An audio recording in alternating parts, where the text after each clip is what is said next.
Assalamualaikum. Bang, ada apa ni bang? Okey, ini bang, kari pap tanpa oksigen bang.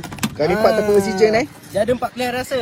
Ada kentang daging, Okey. kentang ayam, Okey. kentang telur, kentang sardin. Kiki sana tu. Okey, kita ada yang set dan juga ada ala carte. Kalau set, kuantiti 5, RM14. Kuantiti 7, RM20. Kuantiti 10 pieces, RM2800 sahaja. 2800 okey bang. Bagi yang kalau 5 pieces boleh campur-campur. 5 pieces boleh campur-campur. Ada 4 pilihan inti ni. Boleh bang, semua sekali. Okey, baik.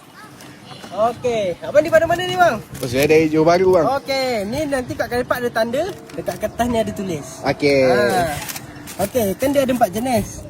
Yang lagi satu tu nak cukupkan 5, abang nak apa? Apa flavor paling laku bang? Okey bang, paling laku kentang daging bang. Okey, boleh.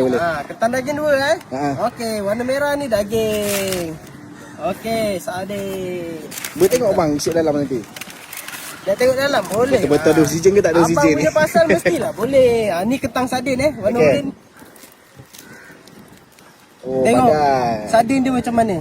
Bang, ini kalau saya nak rasa panas-panas kat mana bang? Okey, abang boleh dapatkan dekat Kopi Tenggit Tanjung Pinang hari Minggu, hari biasa dekat Kari Pap Alih-Alih Pontian, Taman Sarjana dan juga Tambak Pontian. Terima kasih. Assalamualaikum.